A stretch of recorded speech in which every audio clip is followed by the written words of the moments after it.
Welcome to the Building Web3 podcast. I have my good friend Atikh. He is the co-founder at Acctual.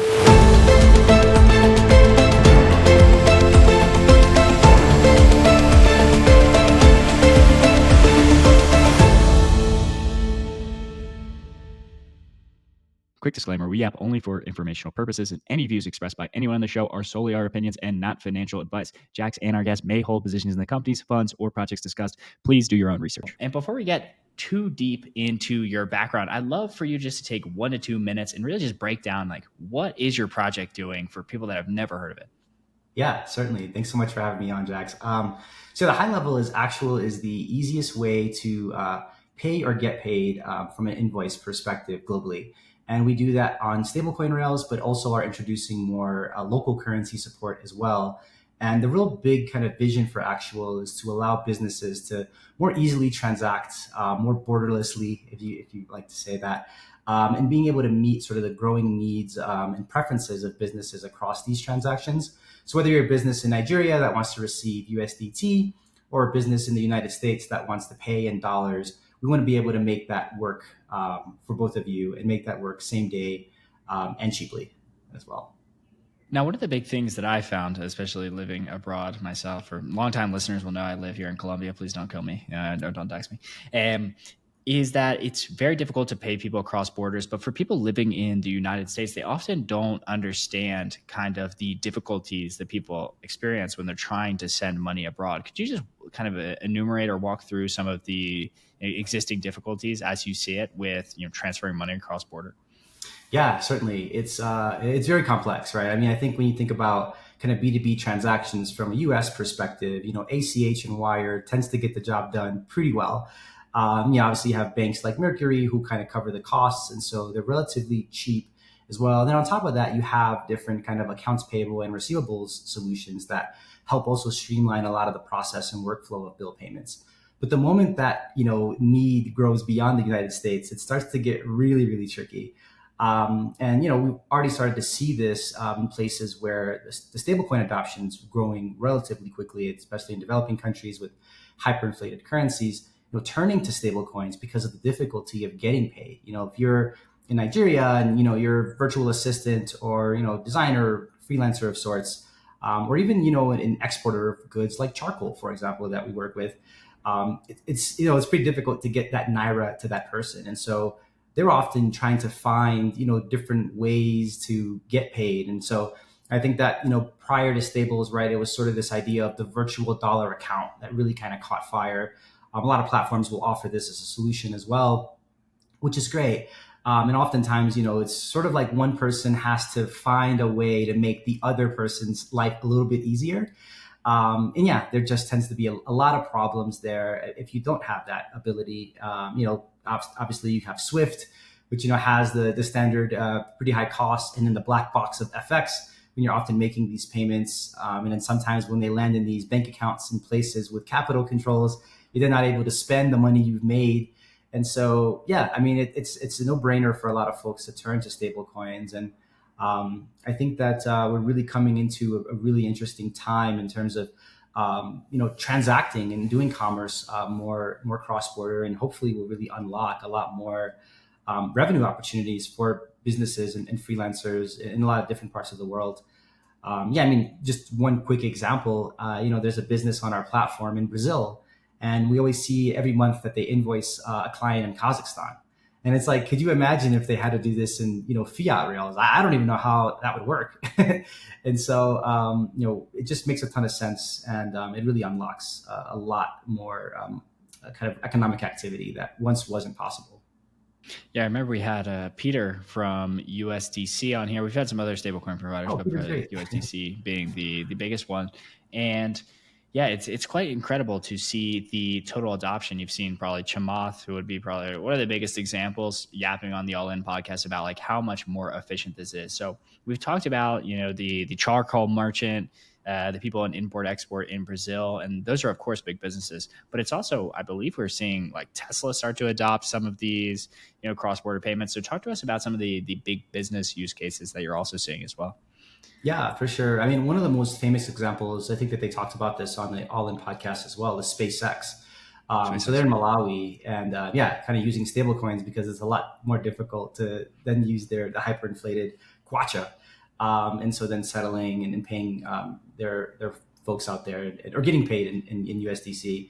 And even just some of the more like inter-company transfers that sometimes have to occur between different countries that are harder to transact, and seeing stablecoins being really effective there.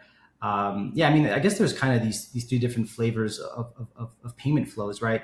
I think the one that's caught the most steam is sort of the stablecoin sandwich that we hear a lot about, where you take one local currency, you swap it into stables, and then take those stables and swap it into the next local currency, which is really powerful for a lot of different flows. And for example, we're working with a licensed import agent in Malawi who has to pay its oil vendors. So basically what we do is we work with folks to source that sort of liquidity in Malawi, which is the kwacha, swap that into dollars, and then the stables, and then swap those stables into dollars to fulfill that last mile.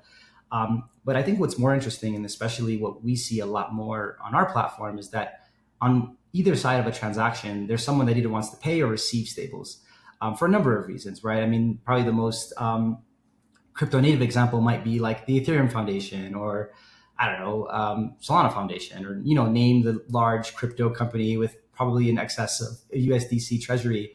That is it makes it a lot easier when they can just pay out of that, and the vendor can get whatever they need, sometimes in fiat or whatever else. And then the other side of that, there's kind of the example of the person who wants to receive the stable, because a lot of times what happens is that there is a higher FX conversion that can happen against that local currency, where the USD compared to the USDC or USDT, there's actually a premium on that version of the dollar, given obviously all of its benefits. So you're much more interested in receiving that and figuring out all the complexities of dealing with that. Although I think that's getting a lot easier, to then swap that for, let's say, a naira or like a Kenya shilling, which we're seeing a lot of folks turning to as well.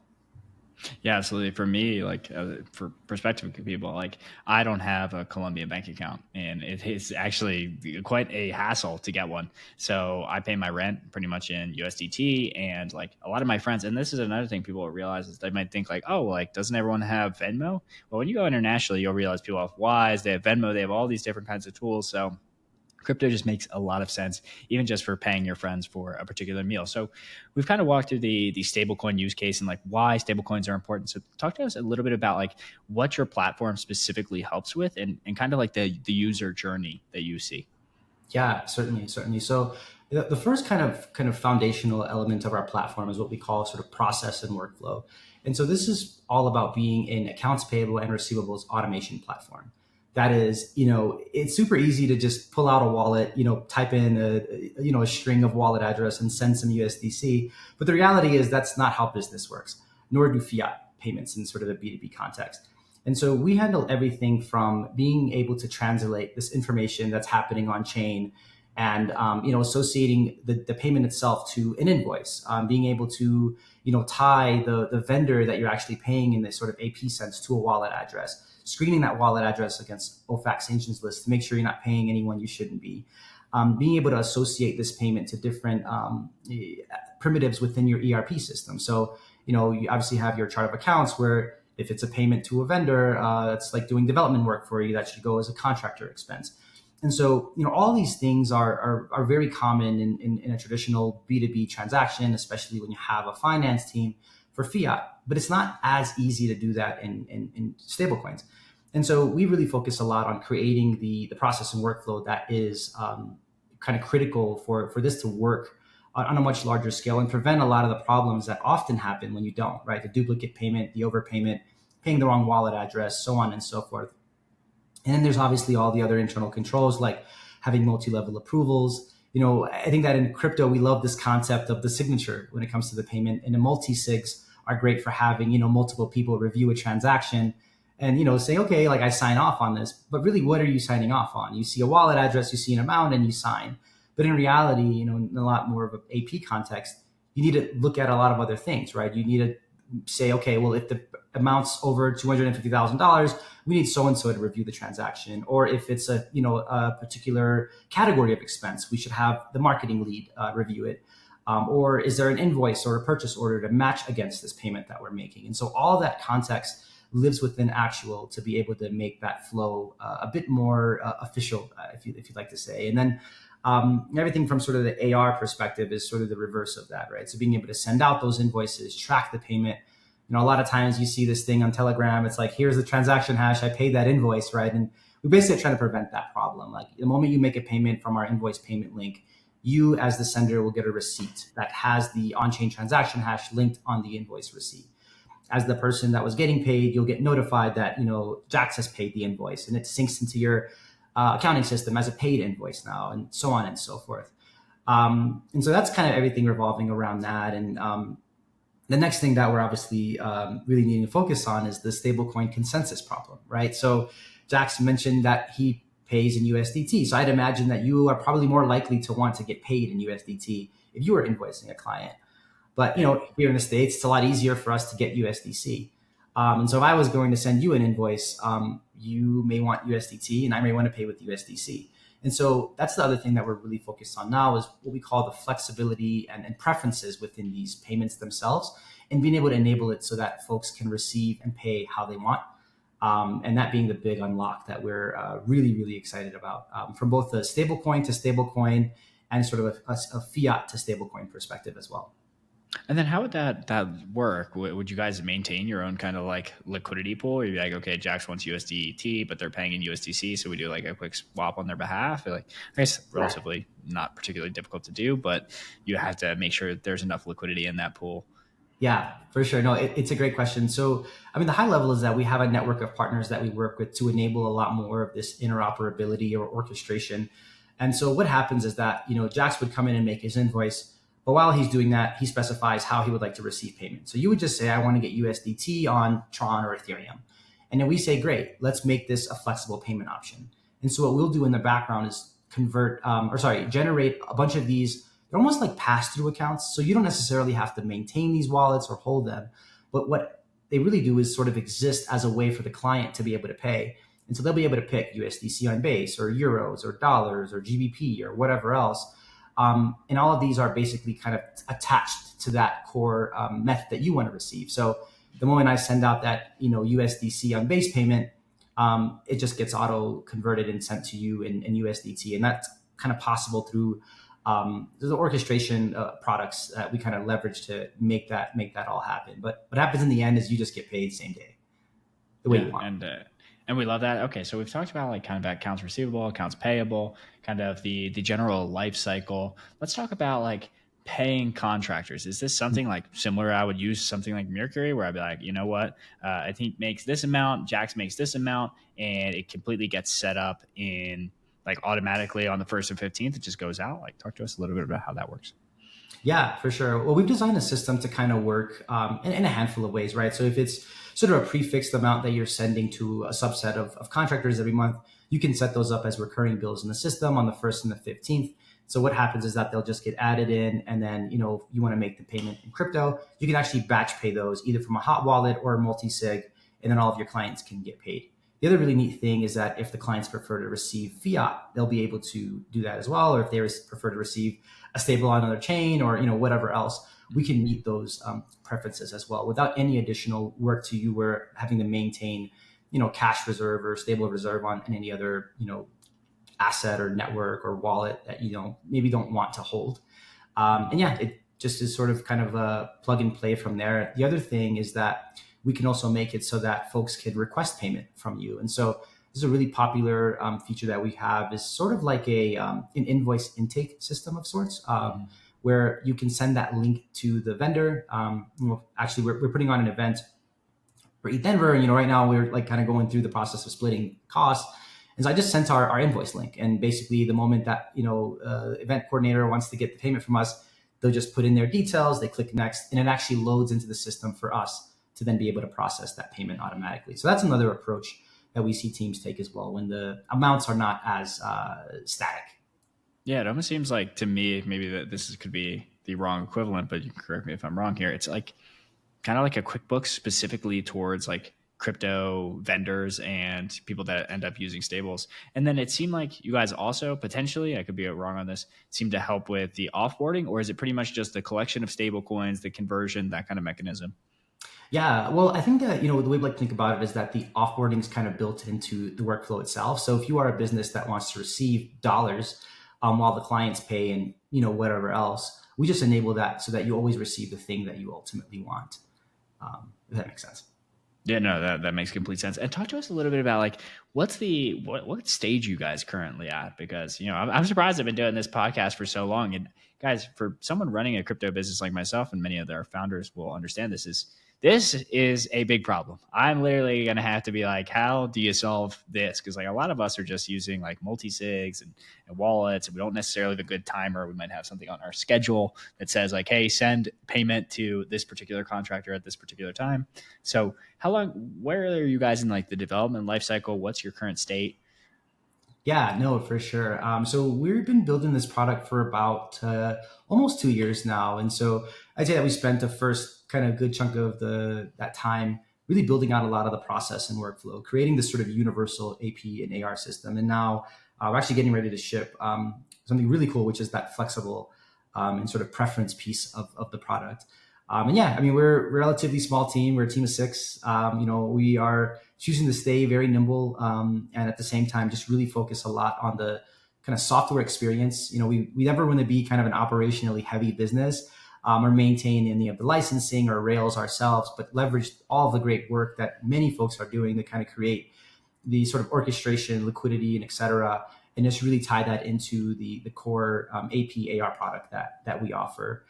That actually integrates into Safe, so you can actually use your Safe. You just connect the signer wallet, and then you can do all of the activity right from our system as well. So if Safe's what you're using, yeah, I also have a problem where we collect from multiple different chains, so like I need the safe version of Solana. You can tell guys I need a finance person. Apply for a job at Building Web3 Media if you're good at finance stuff.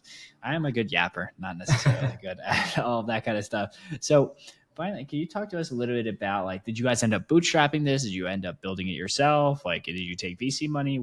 How did you guys end up going about building this? Yeah, so right around the spring of 23, we closed the seed round of 3.8 million. So we raised from IDEO Collab. So they're like a design consultancy. IDEO itself have their venture arm done a lot of really cool investments like OP and others.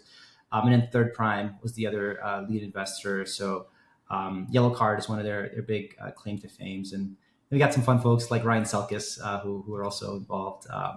And so, yeah, it's been great. Cool.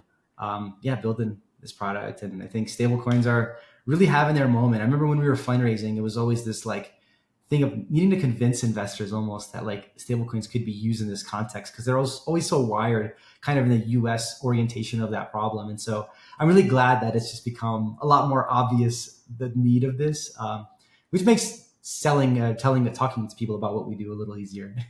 100%. Do you feel like the big inflection point was the bridge acquisition? Yeah, I think so. I think that definitely was a big catalyst for sure from sort of an equities and kind of a fundraising and acquisition perspective. But I think it also got a lot of the kind of fintechs interested in this as well. And so all the work that like Robinhood is doing, kind of leveraging stables and Stripe. I see that Meow is also doing this in the States as well, just integrated some interesting USDC components as well. So it's here. And I think we'll just start to see more and more of this in a lot more platforms. And it's almost just going to be synonymous as like a US dollar and ACH and, Wire. It's just Ethereum is going to be the alternative as the network or method. At least that's how it looks in Actual, right? It's like USD, USDC, USDT, all on that same list. And then there's like ACH, Wire, Ethereum, right? Like I think those parallels are just going to become more and more standard. Yeah, my suspicion is that this will eventually, and I could be completely off on this, but my suspicion is this will all be built into like an Apple wallet. Like people in the future will just have a crypto wallet natively built into their phone. They won't even think of it as crypto. Like they're not even going to give them options being like USDC, USDT. It's probably going to be like USDA, truthfully. and they're Yeah. going to be sending Apple coin or Android coin. And then like, who knows what will happen. But that's my overall thesis, is like all of this fades into the background. Cause like, just like my parents don't know about Swift, they also won't know about crypto rails. Mm-hmm. Just my thought. Yeah, no, it's a very, very valid thought. And I think that ultimately, yeah, I think so much of this will become extracted. But I think at the same time, there will become sort of preferences that will continue to grow. You know, in the same way that maybe your parents don't care about Swift, but they care about US dollar. I think that, people around the world will want USDC or want USDT and know that that's what they want, because we're seeing that already. And so, and in some cases that won't be true. But I think the reality is that, well, at least the reality that we want to be prepared for is to be able to meet those growing needs and preferences of folks, whether they're crypto or fiat. I do think we will run into, and maybe I'll see Peter in person in like a few days, is I wonder if we run into the ketchup dilemma, where you go into a grocery store in the US and there's like 12 different variations of ketchup. And you're like, well, I'll probably just use whatever one's easiest. Or like, I've used Heinz. I don't think about any other kind of brand at all. So like, it would be curious if USDT and USDC like really maintain their, I wouldn't even call it like their power, especially seeing that many of these legacy brands are introducing their own ideas, or at least I think PayPal put out their own stablecoin. I don't know if you have any interest in what will ultimately shake out in the next few years as more people enter the market. Yeah, for sure. I think that there's obvious advantage in some of the distribution, folks like PayPal, Revolut, Robinhood have. I think we still need to see how that entirely plays out. In some regard, it could be like what you're saying, right? Like that these are, stables that are used in the background and not necessarily folks knowing that, that those are what they're holding. And so maybe their utility is more in the fact that they, plug that into their core, infrastructure and maybe earn yield through that. And I think the alternative is that maybe that grows as the preferred stable because of different incentives that they bring into these platforms where, hold it in here in PYUSD, earn more money or save on fees. I think that there's obvious kind of incentive structures that can be put in place to help drive some of that preference. Whereas right now, I think most of it has just been driven by the liquidity that exists in these different regions, and USDT obviously just having invested in that so much more longer than in USDT or C in kind of the global landscape. But yeah, I think it'd be really interesting to see how that plays out. And I remember there was a podcast that Zach Abrams did with Kai Sheffield and Simon on Tokenized. They were talking about, the kind of the predictions about this. And, Zach kind of talked about how there's going to just be a lot of these stable coins, and maybe they'll be more app specific. They'll try to drive that. Obviously, one of the best things about this is that it's another revenue line for businesses. Everyone wants that. It's more like AUM in their, that they hold, that they earn yield from. And so they have the opportunity for it. I don't think that it's yet played out that well. I don't know how like good USDC is doing in comparison to what it seemed like it could enable. But yeah, I remember somebody mentioning that Tether was like wildly profitable, and that these stablecoin companies were wildly profitable, and that more entrants would come in just to continuously eat away. I do not fully understand. I'll have to talk with Peter and some other people about this. Is like why they're so popular. Like their bank accounts, of course, and they can invest in cash equivalents. But like to me, that yield doesn't seem like it would be crazy. But who knows? I'm just a podcaster, guys. For sure. I mean, I guess at the end of the day, it's just, if you hold more money, you can make more. And if like especially in a higher interest rate environment, for sure. But I'm quite curious because I want to get back to you. Actual, tell us about some of the upcoming milestones and features that people can look forward to. Yeah, for sure. So I kind of hinted at this a little earlier. So one of the things that we're really excited to be shipping might be out by the time the podcast is out, but is our flexible payment feature. Where you can specify the way you want to receive your funds on the invoice. We turn that wallet or that bank account into a flexible payment option, meaning it can receive stables on other chains, dollars and other currencies, so that the client gets the easier experience, and all of that just goes directly where you want it. And so what's really great about this is going to be that, we are not a platform account. We can never hold or, keep you away from your funds. They always go directly where you want it, in most cases, same day. And you hopefully get paid faster because you've offered your client, what we like to call sort of the Apple Pay experience, right? The moment you have, money in your Apple Pay balance, you get that request, you're going to make the payment. And I think that's the same equivalent when you send someone an invoice that maybe, trad business in the United States that needs to pay an ACH versus you sending them USDC. And they're like, well, what's this? We want to make that really a lot easier on the platform and hopefully get folks paid quickly. And yeah, really excited to be shipping that relatively soon here. Absolutely. And where can people learn more about you personally and engage with your platform? Yeah, certainly. So you can find us at Acctual with 2Cs.com. We're also on Twitter, Actual Team. And then, I'm also available or easy to reach on Twitter or X. My handle is at TIKHBANA, Tikbana. And then my email is atikh@actual.com as well. Perfect. And we'll put the link in the description. Let's continue building the future of on-chain.